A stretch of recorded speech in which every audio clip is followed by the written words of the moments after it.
السلام علیکم ورحمۃ اللہ وبرکاتہ۔ الحمد للہ ان الحمد للہ نحمده ونستعینه ونستغفره ونعوذ باللہ من شرور انفسنا ومن سیئات اعمالنا من يهده الله فلا مضل له ومن يضلل الله فلا هادي له واشهد ان لا اله الا الله واشهد ان محمدا عبده ورسوله رب اشرح لي صدري ويسر لي امري واحلل عقدة من لساني يفقهوا قولي رب زدني علما آمین یا رب العالمین۔ ہر قسم کی تعریف اور شکر اللہ رب العزت کے لیے لائق اور زیبا ہے، جو ساری کائنات کا خالق، مالک، مربی اور منتظم ہے۔ درود و سلام ہو انبیاء اکرام پر، خصوصاً نبی مکرم رحمت للعالمین امام الانبیاء محمد صلی اللہ علیہ وسلم پر اور آپ کے اصحاب پر۔ معزز سامعین اکرام، آج ہم سورہ طارق پڑھنے والے ہیں۔ اللہ رب العزت سے دعا ہے کہ اس کے اندر جو وصیتیں اور نصیحتیں ہیں، جو اوامر اور نواہی ہیں، جو نصیحتیں ہیں، اللہ اس پہ ہمیں غور و فکر کرنے، اس پر ایمان لانے اور عمل کے ساتھ لوگوں تک پہنچانے کی توفیق عطا فرمائے، آمین یا رب العالمین۔ سورہ طارق یہ نام اس سورت کی پہلی آیت سے لیا گیا ہے۔ یہ سورت مکی ہے اور مکہ کے حالات ہم جانتے ہیں کہ جب رسول اللہ صلی اللہ علیہ وسلم نے اللہ کی وحدانیت کا اعلان کیا، اللہ کے ایک ہونے کا اعلان کیا، تو مشرکین مکہ نے انکار کیا اور آخرت کا بھی انکار کیا اور آپ کی رسالت کا بھی انکار کیا، اللہ کے کلام کا بھی انکار کیا۔ اور جتنے بھی امراض ہیں، جتنی بھی برائیاں ہیں کسی بھی انسان کے اندر، اس کی وجہ آخرت کا یقین کا نہ ہونا یا آخرت کے یقین کا کمزور ہو جانا۔ اور آخرت کا یقین کا نہ ہونا، اس کی وجہ کیا ہے؟ اس کی وجہ ہے اللہ کی معرفت نہ ہونا، اللہ کی قدرت کا نہ جاننا۔ تو جس بندے کو اللہ کی معرفت نہیں ہوگی، اللہ کو نہیں پہچانے گا، اللہ کی قدرت کو نہیں جانے گا، اللہ کی طاقت، اللہ کی قوت کو نہیں جانے گا، وہ پھر اس طریقے کے عقائد رکھے گا کہ جب ہم مٹی ہو جائیں گے اور ہماری ہڈیاں سوکھ جائیں گی، گل جائیں گی، ختم ہو جائے گی اور ہمارا نام و نشان مٹ جائے گا، تو ہم دوبارہ کیسے پیدا ہو سکتے ہیں؟ پیدا آپ اور میں اور کوئی انسان اور کوئی مخلوق نہیں کر رہی ہے، دوبارہ پیدا کرنے والا خالق کائنات ہے جس نے پہلی بار پیدا کیا۔ گویا کہ خالق کائنات کو نہ جاننا اس بات کی دلیل ہے کہ وہ اپنے آخرت کے یقین کو نہیں جانتا۔ پھر سے غور کریں، ہمارے اندر بھی جو امراض ہیں، جو بیماریاں ہیں، جو برائیاں ہیں، اس کی وجہ کیا ہے؟ آخرت کے یقین کی کمزوری۔ غور کریں، اگر ہمیں یقین ہو جائے کہ ہمیں مرنا ہے اور خالق کائنات کے سامنے حاضر ہونا ہے اور حساب دینا ہے، اور آج ایسی آیت آپ کے سامنے آ رہی ہے جو ہلا کر کے رکھ دینے کے لیے کافی ہے کہ اس کے سامنے حاضر ہونے کے بعد کیا ہوگا؟ جس دن راز کھولے جائیں گے، تو کیا یقین ہے ہمیں اس بات کا کہ ہم اس کے سامنے حاضر کیے جائیں گے اور ہمارے راز کھولے جائیں گے؟ اگر یقین ہو جائے تو ہماری نماز کا انداز بدل جائے گا، ہمارے روزے، حج اور زکوٰۃ کا انداز بدل جائے گا، ہماری آپسی گفتار کا انداز بدل جائے گا، ہمارے لین دین کا اور والدین سے بات کرنے کا اور رشتہ داروں سے رشتہ داری کرنے کا، ہر چیز کا انداز بدل جائے گا۔ ہر کسی سے ملتے ہوئے اور بات کرتے ہوئے اندر سے ایک احساس ہوگا کہ مجھے یہاں پہ جو بات ہوگی، یہ بات میرے رب کے سامنے پیش کی جائے۔ آخرت کو بھول جانا ہی یہ گناہوں کا نتیجہ ہے۔ گناہ کی وجہ کیا ہے؟ آخرت کا بھول جانا اور آخرت کا یقین نہ ہونا، گویا کہ اللہ رب العزت کو نہ پہچان پانا کہ وہ کیسا قادر ہے۔ تو آج کی صورت میں ہم دیکھیں گے کہ اللہ رب العزت نے پہلے کئی قسمیں کھائیں، پھر اپنی نعمتوں پر غور و فکر کروایا۔ پہلے قسم کھا کر کے اہمیت بتائی جا رہی ہے، اس کی تاکید کی جا رہی ہے، اور پھر نعمت بتا کر کے اللہ اپنی قدرت بتا رہا ہے کہ دیکھو میں ایسا قادر ہوں، اور یقین دلانے کے لیے قسم بھی کھا رہا ہے۔ اور پھر اس کے بعد وہی بات کہ تمہیں مرنے کے بعد زندہ ہو۔ اور جس دل کو اس بات کا یقین ہو جائے کہ اسے مرنا ہے اور مرنے کے بعد زندہ ہونا ہے، اسے پھر کسی نصیحت اور وصیت کی ضرورت نہیں۔ اس کی زندگی کا ہر شعبہ، ہر فیلڈ اللہ رب العزت سے ڈر کر کے اور تقوی کے ساتھ زندگی گزارنے والی ہو جائے گی۔ اعوذ باللہ من الشیطان الرجیم، اے اللہ ہم تیری پناہ میں آتے ہیں شیطان سے۔ بسم اللہ الرحمن الرحیم، اللہ کے نام سے جو رحمان اور رحیم ہے۔ اے اللہ اس عظیم کام کو کہ ہم تیرے کلام کو پڑھیں، تیرے کلام کو سمجھیں، اس عظیم کام کو ہم تیرے نام کے ساتھ شروع کر رہے ہیں۔ اے اللہ تو رحمان ہے، رحیم ہے۔ اے اللہ اس کلام کو ہمیں سمجھا دے، اس کلام سے ہماری صحیح معرفت کرا دے، اس کلام کے علم کو ہمیں عطا فرما دے، اس کلام پہ ایمان کو ہمیں عطا فرما دے، اور اس کلام پہ عمل کی ہمیں توفیق عطا فرما دے۔ اے اللہ تیرے محبوب نے بتایا صلی اللہ علیہ وسلم نے کہ کچھ لوگ اللہ کے خاص بندے ہیں۔ صحابہ نے پوچھا یا رسول اللہ وہ خاص بندے کون ہیں جو اللہ رب العزت کے خاص بندے؟ رحمت للعالمین نے بتایا کہ وہ اللہ کے خاص بندے ہیں جو قرآن کو پڑھتے ہیں، اس پر ایمان لاتے ہیں، غور فکر کرتے ہیں، اس پہ عمل کرتے ہیں، اس پہ عمل کرتے ہیں، یہ اللہ کے دوست اور اس کے خاص بندے۔ اے اللہ ان خاص لوگوں میں ہمارا شمار فرما، آمین یا رب العالمین۔ اے اللہ ہم گنہگار ہیں، ہمارے گناہوں کی طرف نہ دیکھ، تو غفور اور رحیم ہے۔ اے اللہ اس کی پچھلی صورت میں ہم پڑھ کر کے آئے ہیں کہ جنہوں نے تیرے خلیلوں کو، تیرے ولیوں کو جنہوں نے آگ میں ڈالا، خندق کھود کر کے آگ میں ڈال دیا تیرے ولیوں کو، ایمان والوں کو۔ اے اللہ جنہوں نے آگ میں ڈالا تھا ان کے لیے تو نے ندا لگائی، ان کے لیے تو نے حکم لگایا کہ تم توبہ کر لو۔ اے اللہ تو توبہ کو قبول کرنے والا ہے، اے اللہ تو توبہ کو پسند کرنے والا ہے۔ اے اللہ ہم بھی گنہگار ہیں، تیرے نیک لوگوں کو ہم نے ستائے ہیں، ہماری وجہ سے تیرے نیک لوگوں کی آنکھوں سے آنسو آئے ہیں۔ اے اللہ مومن بندوں کو، مومن لوگوں کو ہم نے ستایا ہے، اے اللہ معاف کر دے ہم کو۔ اے اللہ تو توبہ کو قبول کرنے والا ہے، توبہ کا حکم دیتا ہے۔ اے اللہ ہمارے گناہوں کو معاف کر دے، اس کلام سے محبت دے دے، اس کلام کو ہمیں سکھا دے، اس پر ایمان دے دے، اس پہ عمل کی توفیق دے دے۔ لا حول ولا قوت الا باللہ۔ نہ کوئی نیکی کر سکتا ہے، نہ گناہ سے بچ سکتا ہے بغیر تیری توفیق۔ اے اللہ معاف کر دے ہمارے گناہوں، اس کلام کو سکھا دے آقا، اس کلام کو سکھا دے۔ اے اللہ ہمارے گناہوں کی طرف نہ دیکھ، ہم بہت گنہگار ہیں، معاف کر دے ہمیں، آمین یا رب العالمین۔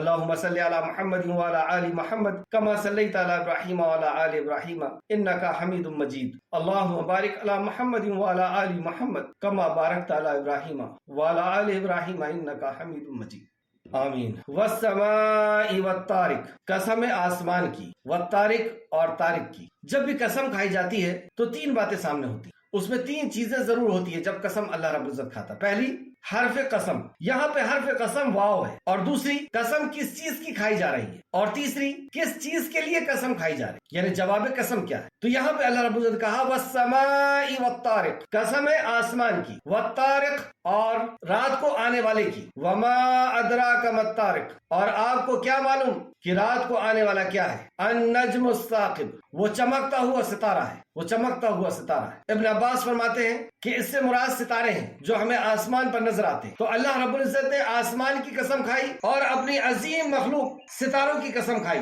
کہ جو رب ایسی عظیم مخلوق کو بنانے پر قادر ہے، اتنی بڑی بڑی گیلیکسی کو بنانے پر قادر ہے، اور جو عرش عظیم کو بنانے پر قادر، کیا وہ تمہیں دوبارہ بنانے پر قادر نہیں؟ جس نے بغیر ستون، بغیر بیم اور کالم کے اتنے بڑے آسمان کو کھڑا کر دیا، جس نے بغیر سپورٹ کے اتنا بڑا فلکیاتی نظام، اتنے بڑے اسپیس کو جس نے قائم کیا، ستاروں کے جھرمٹ آپ دیکھیں جو گیلیکسی ہے وہ ایک دوسرے کے اندر داخل ہو کر کے نکل جاتی ہے، کوئی ایک دوسرے سے نہیں ٹکراتا۔ کون ہے جس نے ان کو روٹ دیا ہوا ہے؟ کس نے اس کو تھامے ہوئے ہے؟ کس نے ان کو بتائے ہوئے کہ ان کی گردش کی چال کیا ہوگی؟ تو جو ایسی عظیم مخلوق کا بنانے والا ہے، کیا وہ اس چیز پر قادر نہیں کہ وہ مظلوم کو ان کا انصاف دلا سکے؟ کیسے تم نے قربان کر؟ ہم اپنی زندگی کا غور کریں تو ہمیں یقین آ جائے گا کہ واقعی جس نے ہمیں بنایا ہے وہ ہم سے بے انتہا محبت کرتا ہے، کئی ماؤں سے زیادہ محبت کرتا ہے۔ ہمارے بنانے کے پہلے ہماری ضرورت کی چیزوں کو اس نے پیدا کیا، بغیر مانگے ہماری ضرورت کو چیزوں کو اس نے عطا کیا، وہ ہم سے بہت محبت کرتا ہے۔ ہم اس کو بھول کر کے جی رہے ہیں، لیکن 3 ٹائم کا کھانا وقت پر ہمیں ہمارے لیے پہنچاتا ہے، سانس دیتا ہے، ہم سوئے رہتے ہیں، دل کو دھڑکاتا ہے۔ یہ سارے انسانوں سے وہ محبت کرتا ہے، اور تم نے یہ کیسے سمجھ لیا کہ کسی انسان کے اوپر ظلم ہو رہا ہے اور اللہ رب العزت انصاف نہیں کرے؟ تم نے یہ کیسے سمجھ لیا کہ جو لوگوں سے ستائے جا رہے ہیں، جو دین کے لیے مارے جا رہے ہیں، جو دین کے لیے گھر بار کو چھوڑنے پہ مجبور ہو رہے ہیں، اللہ رب العزت انہیں انعام نہیں عطا فرمائے؟ تم نے یہ کیسے گمان کر کہ اللہ رب العزت انصاف نہیں کرے گا؟ ہر نماز میں اللہ رب العزت یہ اعلان کرواتا ہے ہم سے کہ کہو مالکی یوم الدین، کہ تو بدلے کے دن کا مالک ہے، تو انصاف کرے گا اور اللہ ذرے ذرے کا حساب کرے گا۔ تو تم نے یہ کیسے گمان کر لیا جو اتنی بڑی بڑی مخلوق کو بنا کر کے اور ان کی حفاظت کر رہا ہے، ان کی ضرورتوں کو پوری کر رہا ہے اور ان کی تدبیر کر رہا ہے، ان کا پلان کر رہا ہے، وہ تمہیں دوبارہ پیدا نہیں کرے گا؟ آگے چلیں، آیت نمبر 4، ان کل نفس لما علیہا حافظ، کوئی جان ایسی نہیں جس پر کوئی نگہبان نہ ہو۔ دیکھیں اللہ رب العزت کی محبت کہ ہر جان کے ساتھ اللہ رب العزت نے ایک نگہبان کو مقرر کیا ہے۔ نگہبان 2 شکل میں، ایک تو آپ کے عمل پر نگہبانی کہ تم کر کیا رہے ہو، زبان سے کوئی لفظ نکلا اور فرشتے نے فوراً اسے لکھا، آپ کے ہاتھ سے اور پیر سے کوئی عمل ہوا اور فرشتے نے اسے فوراً لکھا، یہ نگہبان کہ تمہیں دیکھ رہا ہے۔ اور دوسرا نگہبان تمہاری حفاظت کے لیے نگہبان اللہ رب العزت نے لگا دی، یعنی ہماری حفاظت بھی کی جاتی ہے اللہ رب العزت کی طرف سے فرشتوں کو لگا کر، جیسے سورہ رعد آیت نمبر 11 میں اللہ نے فرمایا اس انسان کے لیے اس کے آگے سے اور اس کے پیچھے سے باری باری آنے والے فرشتے ہیں جو اللہ کے حکم سے اس کی حفاظت کر. تو ہماری حفاظت کے لیے فرشتے لگائے گئے. اس لیے آپ کئی بار بولتے ہیں کہ آج تو ذرا سے بچ گئے, وہ گاڑی کے نیچے آنے والے تھے, وہ فلاں جگہ سے پھسلنے والے تھے, گرنے والے تھے, بچ گئے ہم فلاں. کس نے بچا لیا؟ ایسے نہیں بچ گیا. کوئی بچہ چلتے چلتے گرتے ہوئے بچ جاتا ہے, کون بچاتا ہے اس کو؟ تو اللہ نے فرمایا کہ یہ فرشتے ہیں جو انہیں بچاتے ہیں. لیکن ایک عقیدہ بھی سکھا دیا اس آیت کے اندر کہ وہ اپنی مرضی سے نہیں بچاتے. کہیں ایسا نہ ہو کہ تم انہیں ہی پکارنے لگ جاؤ ان فرشتوں کو کہ ہمیں بچانا. وہ اپنی مرضی سے نہیں بچاتے. آیت کو پھر سے سنیں. اس انسان کے لیے اس کے آگے سے اور اس کے پیچھے سے باری باری آنے والے فرشتے ہیں جو اللہ کے حکم سے اس کی حفاظت کرتے. تو اللہ کے حکم سے ہمیں بچاتے ہیں, اور جب اللہ حکم نہیں دیتا تو ہمیں ہمارے حال پر چھوڑ دیتے ہیں. اور پھر ایکسیڈنٹ ہوتا ہے, پھر آدمی گرتا ہے, پٹتا ہے, جو کچھ بھی ہوتا ہے اس کے بعد ہوتا ہے. لیکن جب اللہ حکم دیتا ہے تو وہ فرشتے ہماری حفاظت کرتے. 4 قسمیں کھانے کے بعد اللہ رب العزت نے یہاں پر اپنی ایک نعمت کا ذکر کیا, اپنے ایک فضل کا, اپنے ایک احسان کا اللہ رب العزت نے ذکر کیا کہ وہ اللہ جو تمہاری حفاظت کے لیے تمہارے آگے اور پیچھے فرشتوں کو لگاتا ہے. جیسے یہاں کہا ان کل نفس لما علیہا حافظ, کوئی جان ایسی نہیں جس پر کوئی نگہبان نہ ہو. اس کو ہم خواب میں بھی اور رات میں جب ہم سوتے ہیں اس وقت بھی ہم غور کر سکتے. بہرحال آگے چلتے ہیں. آیت نمبر 5 فَلْيَنْظُرِ الْإِنسَانُ مِمَّا خُلِقَ, چنانچہ انسان کو دیکھنا چاہیے کہ وہ کس چیز سے پیدا کیا گیا ہے. جو انسان یہ انکار کر رہا ہے کہ مرنے کے بعد اس زندہ نہیں ہونا ہے, اپنے رب کے سامنے حاضر نہیں ہونا ہے, مرنے کے بعد زندگی نہیں ہے, تو اس انسان کو غور کرنا چاہیے اس بات پر کہ اس کی تخلیق کیسے کی گئی, وہ کیا تھا, اسے کس چیز سے اللہ رب العزت نے وجود بخشا اور کس مراحل پر گزارتے ہوئے اسے آج دیکھتے اور بولنے والا اور چلنے والا بنا دیا. تو چنانچہ انسان کو دیکھنا چاہیے کہ وہ کس چیز سے پیدا کیا گیا. پھر اللہ نے ہی بتایا کہ تو کس چیز سے پیدا کیا. وہ چھلکتے ہوئے پانی سے پیدا کیا ہے, تیزی والے پانی سے پیدا کیا ہے, چھلکتے ہوئے پانی سے پیدا کیا. اور وہ پانی یخرج جو نکلتا ہے, جو اخراج ہوتا ہے, یعنی باپ کے پشت سے, مرد کی پشت سے, والترائب اور خاتون کے سینے سے, ماں کے سینے سے. یہ تفسیر ابن کثیر نے تفسیر ابن ابو حاتم کے حوالے سے روایت کیا, اور یہ تفسیر کی سیدنا عباس رضی اللہ عنہ نے. تو یہ جو نطفہ ہے جو اخراج ہوتا ہے, نکلتا ہے کہاں سے؟ باپ کے پشت سے, مرد کے پشت اور خاتون کے سینے سے, جو پیٹھ اور سینے کے ہڈیوں کے درمیان سے نکلتا ہے.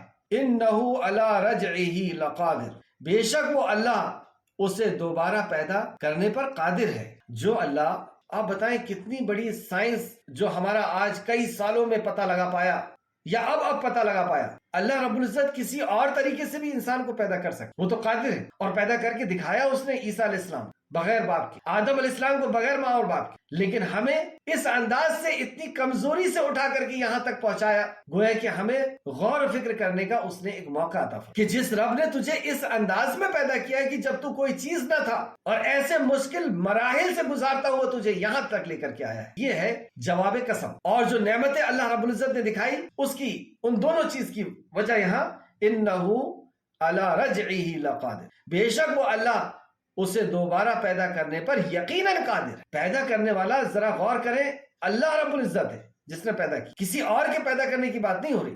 یوم تبلی السرائر, اور وہ جب پیدا کرے گا, دوبارہ پیدا کرنے میں جیسے اللہ نے کہا کہ وہ قادر ہے, تو جس دن وہ پیدا کرے گا وہ کیسا دن ہوگا؟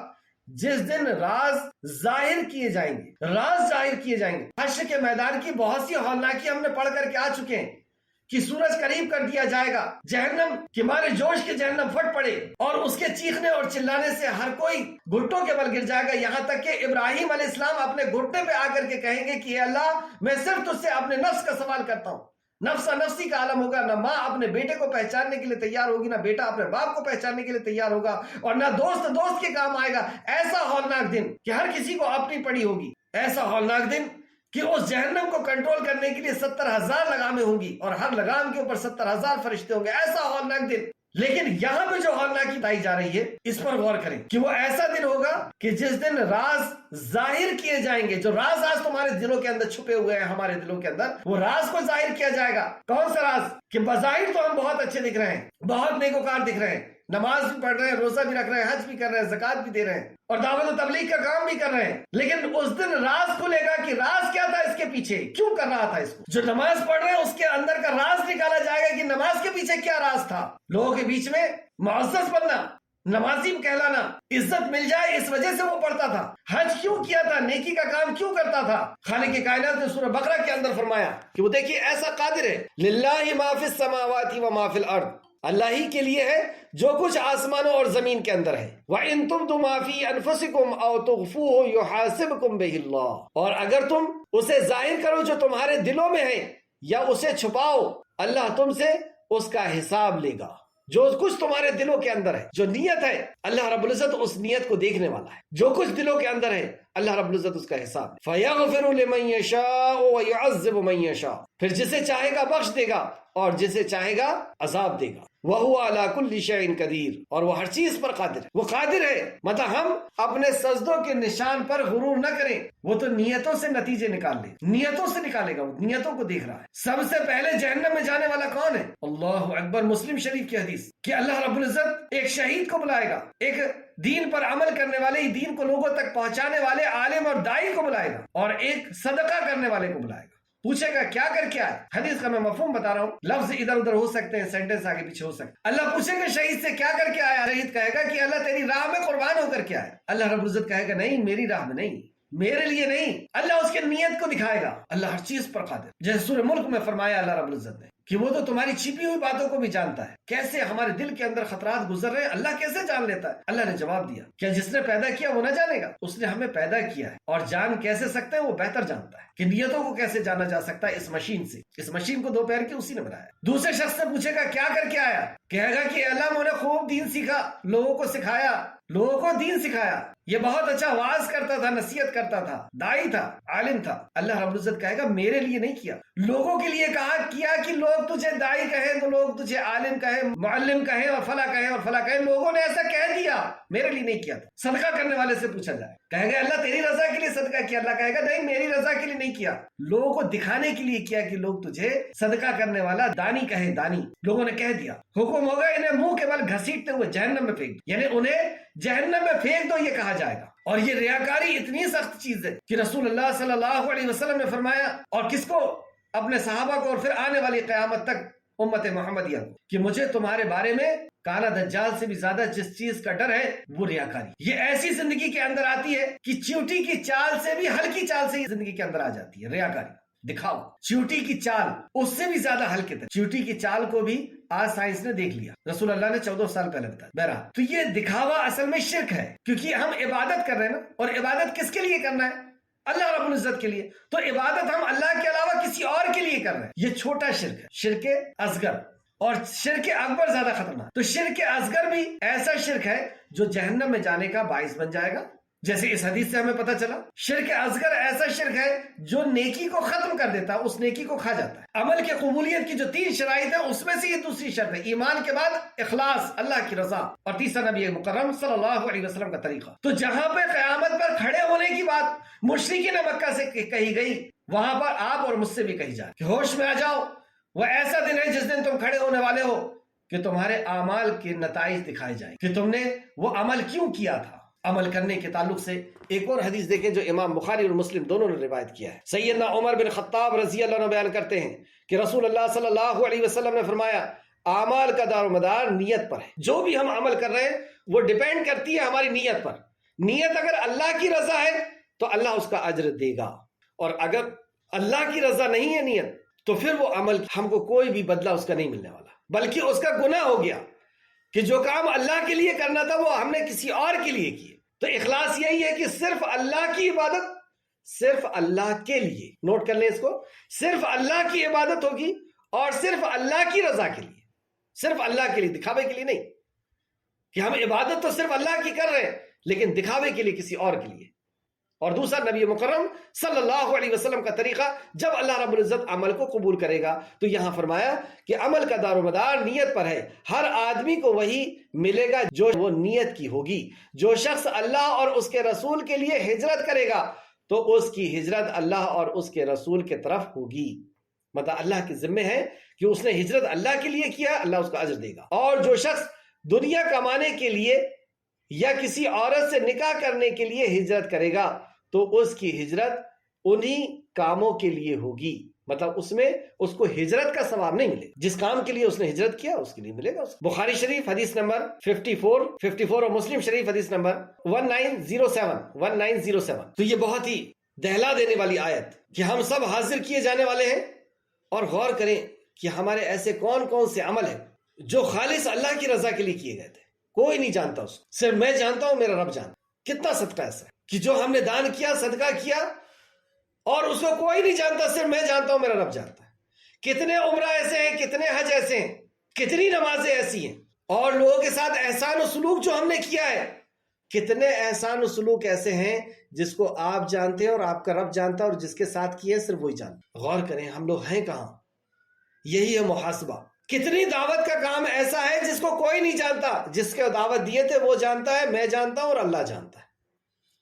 یہاں تو کسی نے کلمہ پڑھا نہیں اور فوراً فون لگتا ہے کہ آج میرے ہاتھ سے ایک نے پڑھ لیا، کہیں درس دینے گئے نہیں اور 10 لوگوں کو پتہ چل گیا کہ میں نے اتنا بڑا کام کر کے آیا۔ اللہ ہم سب کو ریاکاری سے بچائے۔ یہ ریاکاری ہماری نیکیوں کو اس طرح کھا جاتی ہے جیسے آگ لکڑی کو کھا جاتی، ختم ہو جائے گا پورا۔ تو وہ حشر کا میدان ہے جس دن ہمیں کھڑے ہونا ہے، اور وہاں پر اللہ رب العزت نے فرمایا یوم، وہ ایسا دن ہے یوم تبلی السرائر، جس دن راز ظاہر کیے جائیں گے۔ کیا راز تھا اس عمل کے پیچھے، وہ راز اللہ رب العزت ظاہر کرے۔ اللہ ہم سب کو اخلاص عطا فرمائے۔ اور اخلاص کیسے آئے گا؟ اخلاص بھی جب ہم اللہ رب العزت کی معرفت حاصل کر لیں گے تو پھر ہم کسی ایسے حقیر کو دکھانے کے لیے عمل نہیں کریں گے۔ یہ پوری دنیا جس کو دکھانے کے لیے ہم عمل کرتے ہیں یہ حقیر ہے، فقیر ہے، نہ عزت دے سکتی ہے، نہ ذلت دے سکتی، نہ بیمار کر سکتی ہے، نہ اچھا کر سکتی، نہ ایک لقمہ کھانا کھلا سکتی ہے، نہ ایک لقمہ چھین سکتی ہے، نہ کپڑا پہنا سکتی ہے، نہ اتار سکتی، سب کوئی فقیر۔ رسول اللہ صلی اللہ علیہ وسلم نے فرمایا کہ اللہ فرماتا ہے کہ اے بندے تم سب فقیر ہو لیکن جسے میں کھلا، تم سب برہنہ ہو لیکن جسے میں پہنا۔ تو جس دن ہم اللہ رب العزت کو جان لیں گے کہ وہ رازق ہے، وہ عزت اور ذلت کا مالک ہے، وہ بیمار کرتا ہے، وہ اچھا کرتا ہے، وہ رزق کا دینے والا ہے، تو ان لوگوں کی طرف سے نظریں اٹھ جائیں اور راضی کرنے کے لیے اللہ کی طرف نظر چلے جائے گی کہ وہ راضی ہو جائے۔ اب کوئی دیکھے نہ دیکھے، اور نہ دیکھے تو بہتر ہے میرا رب دیکھ لے اس عمل۔ رات کا اٹھنا، کون ہے ایسا جو رات میں اٹھتا ہے اور جس کے بارے میں کسی کو پتا نہیں؟ محاسبہ کریں، ہم محاسبہ کریں، پہلے یہ محاسبہ کریں کہ ہم نے کیا کیا، اور پھر دوسرے نمبر پر کہ جو کیا وہ کس کے لیے کیا، جو کیا اس کو کیسے کیا، رسول اللہ کے طریقے پہ کیا کہ اپنی مرضی کے طریقے پہ کیا، اور پھر اللہ کے لیے کیا کہ غیر کے لیے کیا۔ یہ ہے محاسبہ۔ پھر سے لکھیں، نمبر 1 محاسبہ یہ ہے، سیلف انالیسس یہ ہے کہ سب سے پہلے ہم یہ دیکھیں کہ ہم نے کیا کیا، اللہ کی بغاوت کی کہ اطاعت کی، نافرمانی کی، شیطان کے روش پہ چلے، یا اللہ کے حکم کی فرما برداری کی۔ اور اگر اللہ کے حکم کی فرما برداری کی ہے تو پھر دوسرا نمبر کہ وہ اپنی مرضی سے کی ہے یا رسول اللہ صلی اللہ علیہ وسلم کے طریقے پہ کی ہے، یہ محاسبہ کریں۔ اور تیسرا، اب اسی محاسبے میں ہم پھنس جائیں گے کہ کون کون سا کام ایسا ہے جو حدیث کو دیکھ کر کے میں نے کیا، کون کون سا کام ایسا ہے جو نبی کریم صلی اللہ علیہ وسلم کی سنت پر ہے یا باپ دادا کے بتائے ہوئے طریقے پہ چلا آ رہا ہے۔ نکاح کیا کیسے کیا، بزنس کیا کیسے کیا، سجدہ کیا کیسے کیا، حج کیا، عمرہ کیا کیسے کیا، دیکھا حدیث، جاننے کی کوشش کیا کہ رسول اللہ صلی اللہ علیہ وسلم نے کیسے کیا۔ تیسرا محاسبہ کہ جو عمل کیا وہ کس کے لیے کیا، دکھانے کے لیے، عزت کے لیے، دولت کے لیے، شہرت کے لیے، یہ ہے محاسبہ۔ اللہ اکبر، کون سا عمل لے کے جائیں گے اللہ کی بارگاہ میں؟ ایک حدیث یاد آئی، رسول اللہ صلی اللہ علیہ وسلم فرماتے ہیں کہ اپنے نیک اعمال کے وسیلے سے دعا کرو تو نیک اعمال کے وسیلے سے دعا قبول ہو جاتی۔ بنی اسرائیل کے 3 لوگ تھے، ایک غار میں پھنس گئے، انہوں نے اپنے اپنے اعمال کے وسیلے سے دعا کی کہ اللہ وہ عمل میں نے تیری رضا کے لیے کیا تھا، اس چٹان کو ہٹا دے۔ میں یہ سوچتا ہوں کہ اگر ہم کسی عذاب میں، کسی پریشانی میں مبتلا ہو گئے تو وہ کون سا عمل ہے جس کو لے کر کے اللہ کی بارگاہ میں کھڑے ہو گئے کہ اللہ یہ عمل میں نے صرف تیری رضا کے لیے کیا، اس کے پیچھے کوئی راز نہیں تھا؟ کون سا عمل ہے؟ وہ حشر کا میدان ہے کہ اس دن راز ہمارے کھولے جائیں گے، ہمارے اعمال کے راز کھولے جائیں گے۔ اللہ ہم سب کی حفاظت فرمائے۔ آیت نمبر 10، فما لہو من قوت ولا ناصر، تو انسان کے پاس نہ کوئی قوت ہوگی اور نہ اس کی کوئی مددگار۔ 2 بات کہی گئی کہ وہ ایسا حشر کا میدان ہے جس دن راز تمہارے کھولے جائیں گے، نہ تمہارے پاس کوئی قوت ہوگی، کوئی طاقت نہیں ہوگی تمہارے۔ جیسے یہاں پہ خوب منہ چل جاتا ہے، وہاں تو منہ کو بھی سیل لگا دی جائے گی اور ہاتھ اور پیر گواہی دے گا، کوئی طاقت نہیں ہوگی۔ اللہ نے آج چھوٹ دیا ہے، اس وجہ سے اتنی بغاوت ہے، ورنہ وہ پکڑ لے تو دیکھ لیں آپ فرعون کو کیسے پکڑا، دیکھ لیں ابو جہل کو کیسے پکڑا، عتبہ کو کیسے پکڑا۔ آج چھوٹ کی وجہ سے اتنا ہے، تو کل حشر کے میدان میں تمہارے پاس کوئی طاقت نہ ہوگی اور تمہارا کوئی مددگار بھی نہیں ہوگا، یعنی کوئی سفارش کے چکر مت رہو، کوئی تمہارا مددگار نہیں ہونے والا ہے۔ سورہ بقرہ آیت نمبر 48، اللہ رب العزت فرماتا ہے سورہ بقرہ آیت نمبر 48، اور اس دن سے بچو جب نہ کوئی جان کسی جان کے کچھ کام آئے گی، کوئی جان کسی جان کے کچھ کام نہیں آئے. ساری مخلوق کو اللہ رب العزت نے گن دیا اور نہ اس سے کوئی سفارش قبول کی جائے گی، کسی سے کوئی سفارش قبول نہیں کی جائے گی اور نہ اس کے لیے کوئی فدیہ لیا جائے گا. اس دن تو کچھ ہوگا ہی نہیں، لیکن کوئی اس دن فدیہ نہیں لیا جائے گا اور نہ ان کی مدد کی جائے گی. یعنی اللہ کے علاوہ کوئی تمہاری مدد نہیں کرنے والا. اور اللہ رب العزت ہی کہے گا جب نبی کریم صلی اللہ علیہ وسلم سفارش کریں، شفاعت کا حکم اللہ رب العزت دے گا، فلاں کے لیے سفارش کرو، تب اس کے لیے سفارش ہو. تو وہ ایسا دن ہے کہ وہاں تمہارے لیے کوئی مددگار نہیں ہوگا سوائے اللہ رب العزت. اس لیے آج اللہ کو راضی کرنا ہوگا، وہ عمل کرنا ہوگا جس سے اللہ راضی ہو جائے. سورہ انفطار آیت نمبر 19. جس دن کوئی جان کسی جان کے لیے کسی چیز کا اختیار نہ رکھے گی. اور کلیئر بات کتنی چاہیے، کلام کو پڑھ کر کے دیکھیں تو ساری باتیں کلیئر، ساری باتیں سامنے آتی. اور اس دن حکم صرف اللہ کا ہوگا. پھر سے دیکھیں، جس دن کوئی جان کسی جان کے لیے کسی چیز کا اختیار نہ رکھے گی، کسی چیز مطلب سفارش ہو، کسی چیز کا اختیار نہیں، اور اس دن حکم صرف اللہ کا ہوگا. آیت نمبر 11. وَالسَّمَاءِ ذَاتِ الرَّجْعِ. پھر سے قسم شروع کر، کتنی محبت کرتا ہے. یقین دلانے کے لیے قسمیں کھا رہا ہے، یقین دلانے کے لیے اپنی قدرت دکھا رہا ہے، یقین دلانے کے لیے اپنے احسان بتا رہا. دیکھو میں یہ سب کر سکتا. قسم ہے بار بار بارش برسانے والے آسمان کی. کتنی بڑی قدرت کہ بار بار بارش برسانے والا آسمان. والارض ذات الصدع. اور پھٹنے والی زمین کی قسم. جب بارش برستی ہے اللہ کے حکم سے زمین پھٹتی ہے اور مردہ دانے کو باہر نکال. مردہ دانے کو باہر ہم روز دیکھ رہے ہیں، ہر 3 مہینے میں ہم کھیت میں جا کر کے دیکھ سکتے ہیں کہ مردہ دانا کسان اس کے اندر چھپا دیتا ہے، ڈال دیتا ہے. جس طریقے سے مردے کو قبر کے اندر ڈال دیتے ہیں، اس طریقے سے کسان دانے کو ڈال دیتے. پھر اللہ رب العزت کا حکم ہوتا ہے، بارش برستی ہے اور زمین پھٹتی ہے اور دانا باہر آتا ہے. ایک معمولی سا دانا، ایک معمولی سی پنکھڑی یا پتیاں زمین کے سینے کو چیرتے ہوئے باہر آتی. ہر بار اللہ رب العزت دکھا رہا ہے. اور اسی طریقے سے تمہیں بھی دفن نہ دیا جاتا ہے اور تمہیں بھی نکلنا ہو. جیسے سورہ قاف میں اللہ نے فرمایا تو انہ لقول فصل. بے شک یہ یعنی قرآن یقیناً قول فصل ہے. فصل کیا ہے؟ ابن عباس رضی اللہ عنہ فرماتے ہیں یقیناً یہ قول حق ہے. فصل یعنی حق ہے، یہ کھیل اور تماشا نہیں ہے، یہ کہانی اور قصے نہیں ہے. اس میں جو بیان کیا گیا یہ حق ہے، جو کہہ دیا گیا وہ ہو کر کے رہے، تمہارے سامنے آ کر کے رہے گا. جس دن کل کا سورج ہمارے سامنے آ کر کے رہے گا، اس طریقے سے یہ دن آ کر کے رہے. طرح ہم مر جاتے ہیں یعنی سوتے ہیں تو یہ چھوٹی موت ہوتی ہے، پھر اللہ ہمیں زندہ کرتا ہے، اسی طریقے سے ہمیں اللہ پھر سے زندہ کرتا ہے. یہ ہنسی اور مذاق نہیں ہے، یہ قرآن ہنسی اور مذاق کی چیز نہیں ہے کہ کسی بھی طریقے سے پڑھ لیں، کسی بھی طریقے سے سمجھ لیں، اپنے فہم سے سمجھ لیں، اپنا دماغ لگا لیں. رسول اللہ صلی اللہ علیہ وسلم اس کلام کو سمجھانے کے لیے تشریف لائے، آپ نے سمجھایا ہے اور صحابہ کرام نے سمجھ کر کے عمل کر کے دکھا دیا. یہ دین کمپلیٹ ہوا. وما ہوا بالحزل. اور یہ ہنسی اور مذاق نہیں.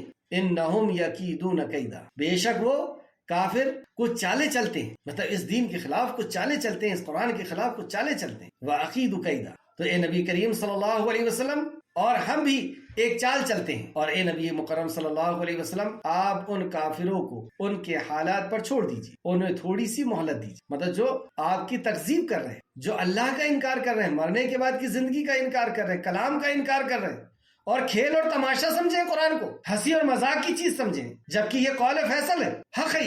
تو یہ جو ہنسی اور مذاق سمجھ رہے ہیں ان کو چھوڑ دیں، ان کو کچھ دن اور عیش و آرام کر لینے. کتنی بڑی دھمکی ہے کہ کر لو، کتنا کرو گے، ایک دن تو تمہیں مر کر کے آنا ہوگا، وقت تو تمہارا ختم ہونا ہے. اس دنیا میں تم ہمیشہ کے لیے نہیں آئے، ہمیشہ کے لیے نہیں رہنا. کافر کس ہوتے ہیں؟ انکار کرنے والے. جس نے آخرت کا انکار کیا، قرآن کو ہنسی مذاق سمجھ، تو ان کے حال پر انہیں چھوڑ دیجیے، کرنے دیجیے ان کو جو کر رہے ہیں، یعنی صبر کریں. کیا خبر ملی؟ صبر کریں، انہیں تھوڑی سی مہلت دے دیجیے، یعنی ان کی زندگی بھر کی ان کو مہلت دے دیجیے، یا اللہ رب العزت کے فیصلے کے آئے تک انہیں مہلت دے دی. یعنی اللہ رب العزت انہیں چھوڑنے والا نہیں. اللہ رب العزت انہیں ضرور پھر سے زندہ کرے گا. اور اپنے نبی کے ساتھ جو بدتمیزی کیے ہیں، نبی کی جو نافرمانی کیے ہیں، اور صحابہ کرام کو جنہوں نے ہنسی اور مذاق سمجھا ہے، اللہ رب العزت انتقام لے گا اپنے نبی، اپنے مومن بندوں کا. یہاں پہ سورہ طارق کی تفسیر، مختصر سا تفسیر مکمل ہوئی. اللہ رب العزت سے دعا ہے کہ اللہ رب العزت ہمیں اور غور و فکر کرنے کی توفیق عطا فرمائے، عبرت اور نصیحت حاصل کرنے کی توفیق عطا فرمائے، اور ایمان لانے اور عمل کرنے کی توفیق عطا فرمائے. آمین یا رب العالمین. اللہم صلی وسلم علی نبینا محمد. اللہم صلی وسلم علی نبینا محمد. اللہم صلی وسلم علی نبینا محمد. آمین یا رب العالمین. السلام علیکم ورحمۃ اللہ وبرکاتہ.